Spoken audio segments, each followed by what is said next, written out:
आज हम पढ़ेंगे pressure exerted by a liquid column.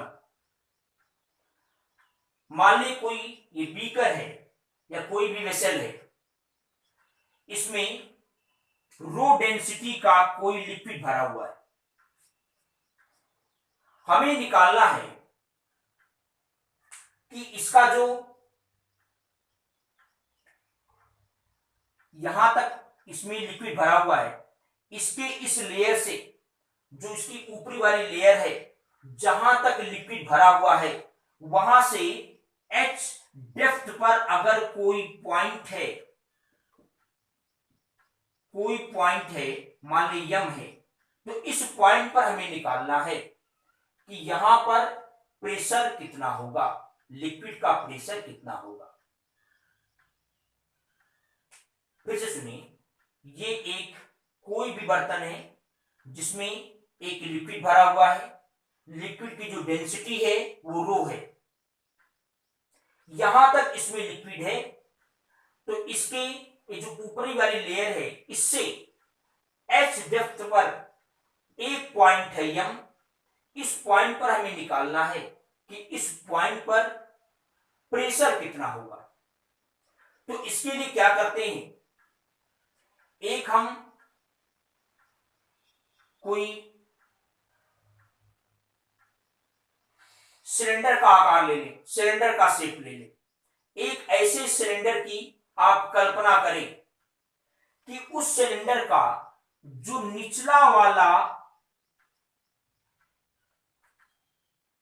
Layer है, जो उसका बॉटम है, वो बॉटम इस पॉइंट पर हो, एम पॉइंट पर,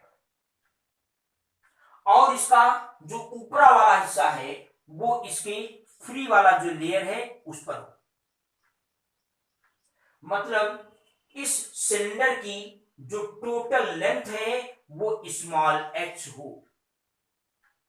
जितना इसकी डेप्थ है इस पॉइंट की यहां से, उस डेप्थ के बराबर इस सिलेंडर की लेंथ हो। तो एक ऐसे हम सिलेंडर की कल्पना करेंगे ये, और इसका जो बॉटम है, इसके एरिया को हम मान लें कैपिटल ए। तो देखिए जरा, ये जो इसका बॉटम है, इस बॉटम पर ये जो लिक्विड कॉलम है, इसमें जितना भी लिक्विड होगा, उस लिक्विड का जो वेट होगा वो कहां लगेगा, नीचे की। ये जो आपने एक लिक्विड कॉलम आपने जो कल्पना किया है, इसका जितना भी वेट होगा, उस वेट के बराबर फोर्स इस बॉटम पर लगेगा और कहां लगेगा, डाउनवर्ड, नीचे की। तो नीचे की ओर जो फोर्स लगेगा उसको अगर हम F मान लें, तो F इज इक्वल टू क्या हो जाएगा, इस जो आपने सिलेंडर की कल्पना की है, इस सिलेंडर के अंदर जितना लिक्विड है उस लिक्विड का weight. Weight is equal to क्या होता है, mg, mass into gravitational acceleration.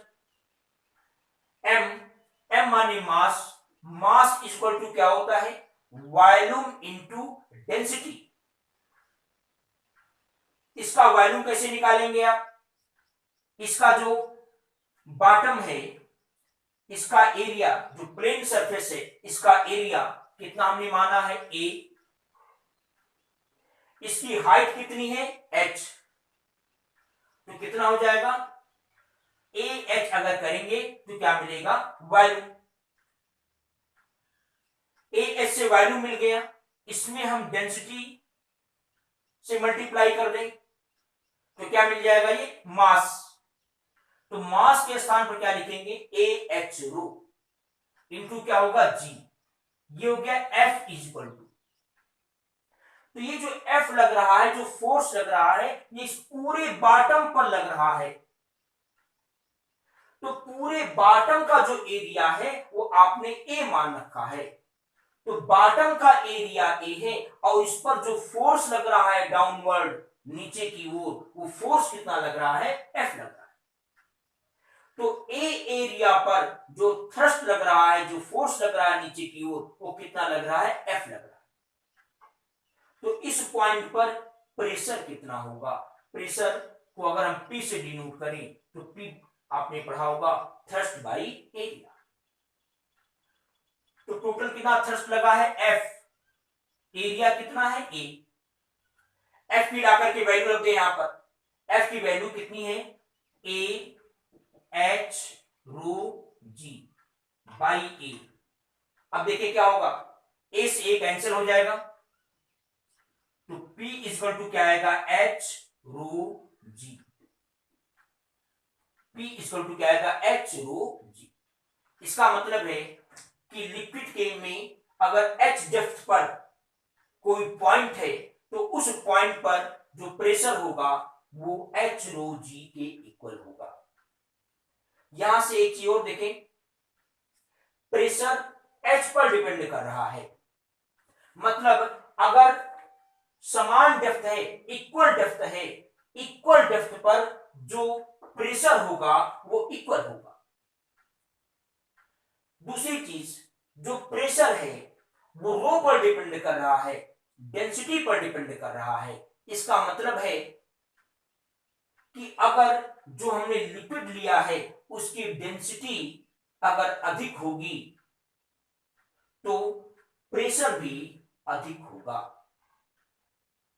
फिर देखिए, जो प्रेशर है वो एरिया पर डिपेंड नहीं करता। मतलब ऐसे देखिए, अगर इस प्रकार का कोई वेसल हो, ऐसे हो,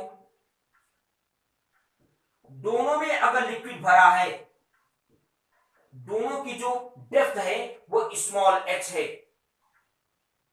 तो यहां पर प्रेशर इक्वल होगा। इससे मतलब नहीं होगा कि नीचे का एरिया कैसा है,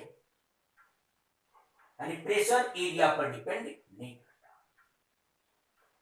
फिर देखिए, लिक्विड के अंदर अगर आप कोई भी चीज डाल दें ऐसे, तो इसके प्रत्येक पॉइंट पर इसके परपेंडिकुलरली फोर्स लगता है, प्रत्येक पॉइंट पर, यानी सरफेस के प्रत्येक पॉइंट पर परपेंडिकुलरली क्या लगता है? फोर्स लगता है।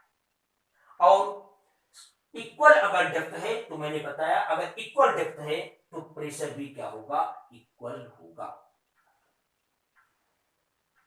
तो इस प्रकार से reading pressure exerted by liquid column ये हो गया।